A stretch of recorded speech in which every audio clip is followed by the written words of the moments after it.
Hello mga kabibig! Welcome back sa ating bagong YouTube channel. Ito ang pinakamaingay ng YouTuber sa palat ng YouTube. Ako si Kabibig, maglabak-labak na daw with evidence ng alboroto. Ang anak ni Congressman Abante, mga kabibig. Talagang tumuntong sa entablado at tawag dito, sinagot si BP Sara. Sabi pa niya, pasalamat kaming hindi ka naging presidente. Wala, bakit eh? Tumakbo ba si VP Sara ang presidente? Ano ba naman yan tayo? Uy, yung speech mo ba, i-correct mo naman. Bakit? Sinabi ba ni VP Sara na yung last election, natakbo akong presidente? Hindi naman eh. Si BBM ang presidente. Nako, pinariringgan mo si BBM. Nagkamali ang statement. Nagkamali ang speech. Ang sabihin mo, sana kung tatakbo kang presidente, VP Sara, hindi ka mananalo. Yun sana, pero mali. Sa speech mo lang dahil maling-mali ka na. Bakit? Takot ka na ba kay BP Sara na matalo ang inyong ama? Eh, sino bang unang nag-yurak? Ha? Di ba si Congressman Abante? Di ba? Wala ngang klarong ebidensya. Magkaroon nga ng impeachment para mas lalong malaman kung may ebidensya ba or hindi, or nagkasala ba or hindi. Yung mga congressman, pumirma nga sila para daw maklaro nila kung meron bang pagkasala si BP Sara at dapat mag-i-impeach. Di ba yun? Quadcom nyo, eh marami lang kayong kinokontempt doon. Di ba? Oplan Horos yata yun. Plano sa Oplan Horos. Ano? Horos? Okos. Kaya nga kabibig, grabe itong anak ni Abante. Bumanat, umabante. Pero, nako, tagilid na, oy. Kung hindi kayo threatened sa mga sinasabi ni BP Sara, hindi nyo sasagutin. Para ano ba, pa innocent type ba? Para mas maraming maaawa sa inyo. Ili sumagot siya, mas lalong kumulo ang dugo ng mga tao.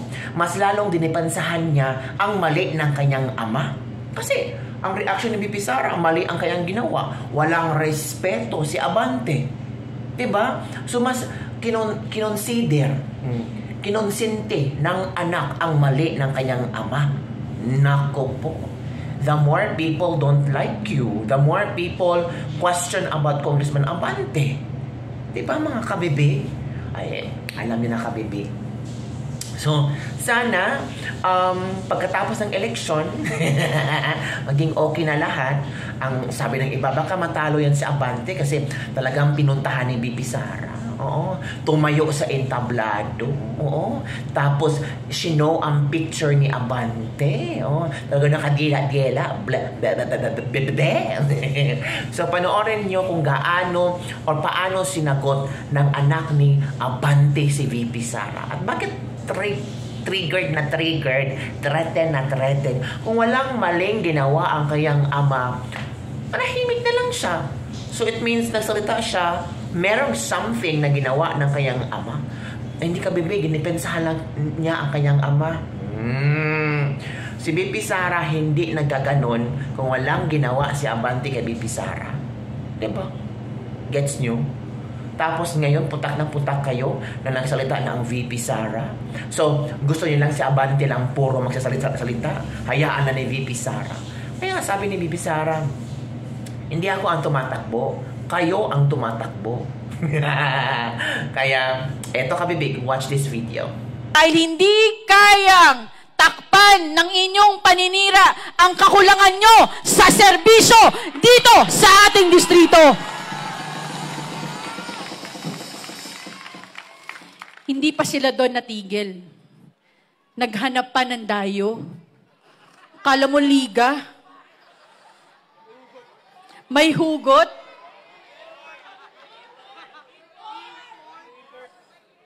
Tatayo ka dito sa aming lungsod. Tatayo ka sa aming distrito. Wala ka naman na ambag sa mga buhay ng aming mga kadistrito. Para bastusin, para siraan ang aming congressman naglilingkod ng tapat at totoo na walang pinipiling panahon. At para sa mga tao na hinayaan sa kanilang entablado tumayo ang isang bastos at walang respeto. Tama lang na hindi ka naging presidente ng Pilipinas. The Father, the Son, the Holy Spirit. Di po ako magmumula. Nagasal po ako ngayong gabi. Alam nyo, dito sa atin sa Pilipinas, kapag nilabas mo ang dila mo,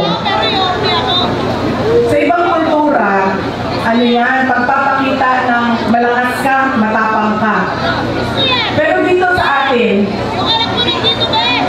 pag nilabas mo ang dila mo, ano yung ibig sabihin yan? Ha? Ay, ako, mga bata, anong tawag niya? Walang respeto. Anong tawag niya sa inyo, Bella? Diba? Dila eh. Dila. Diba? Bakit? Ang mga bata ay gumagawa niyan eh. Bakit ginagawa niya ng bata? Di ba yung pang-aasar? Ah? Ano pa? Parang sinasabi ng bata, sa'yo, nasa akin lahat, ikaw wala. Panalo ko, ikaw wala. Ganyan sa kultura nating mga Pilipino. Nasaan na ang ating props? Kagabi may apple ako, ngayong gabi. Nasaan na?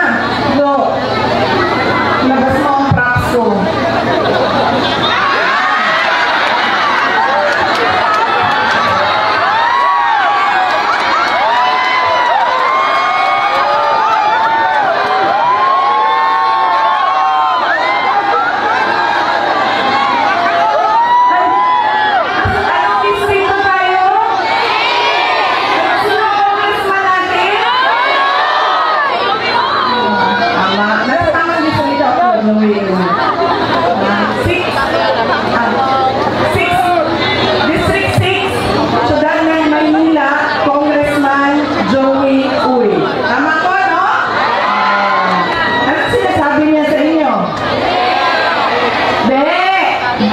Naisahan ko kayo. Ako meron. Kayo wala. Ay, ano nga ba district ko? Sino nga ba congressman natin? Anong tawag sa ganitong tao? Mga anak? Wala? Oh. Klaro yan ha? At kanino siya walang respeto? Sa inyo. Sa inyo siya walang respeto. Be, ako nakaupo. Kayo nagugutom. Ay! Ano nga ba yung distrito ito? Sino ang congressman natin? Tama na yan ha? Congressman, huwag na huwag mo ilalabas yung dila mo. Pakita mo ngipin mo. Yan. Ayan nyo? Nakasmile. May respeto sa tao. Smile. Balita ko, mabait daw yung kandidato ninyo dito. Papakita ng ngipin, smile. Ano nga ba distrito natin? Sino nga ba congressman natin?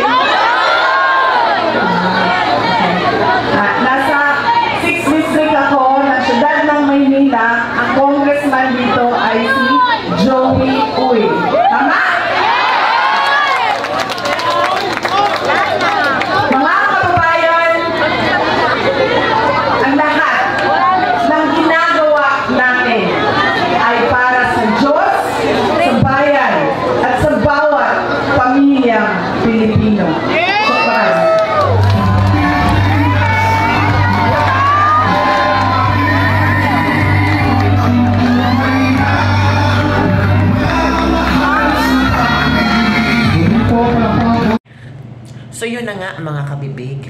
Ano ang iyong palagay? Sabi ng iba, mabuti niyang kasara na may sasagot sa kanya para magising siya sa katotohanan na hindi lahat ng tao ay pwede niyang api-apihin. Oh! Sino bang umapi? Sinong unang umapi? Si Bibi Sara or si Abante? Sino ang nilitsyon sa Quadcom? Si Abante or si Bibi Sara? Diba? Kaya huwag kayong masyadong pa-victim. Pa-victim kasi itong anak ni Abante, sabi ng ilang netizen. Pa-victim, kasalanan naman ng tatay mo. Kung hindi siya ng una, inatura si Bibi Sara, hindi rin magsalita. Diba? Yung mga ibang congressman na pumirma sa impeachment, pinuntuhan ba ni Bibi Sara isa-isa? Hindi eh. Yung mga taong nag-yurak sa pagkatao ni Bibi Sara, sa mga undersecretaries ni Bibi Sara, sa mga empleyado ni Bibi Sara, natural, it's payback time. Bakit ba? Masakit ba ang ganti ni Bibi Sara? Yun na nga, kabibig. So yun lang po mga kabibigan ating Ladies Lebak-Lebak for today. Ano ang iyong opinion, komento tungkol dito? Write down your comment. Okay, tama ba yung ginawa ni Bibi Sara sa isang camping rally na kung saan sinow niya ang mukha ni Abante na kadela? At tama rin ba na sumagot ang anak ni Abante para dipinsahan ang kanyang tatay? Ano sa palagay nyo? Comment down below. Don't forget to like, subscribe, and share this video para sa mga latest trending news. Ilang araw na lang, election na. So sumobra, grabe ang init sa Pilipinas. Mas tumitindi ang init ng labanan sa eleksyon. Grabe sila. Bye everyone. See you next time.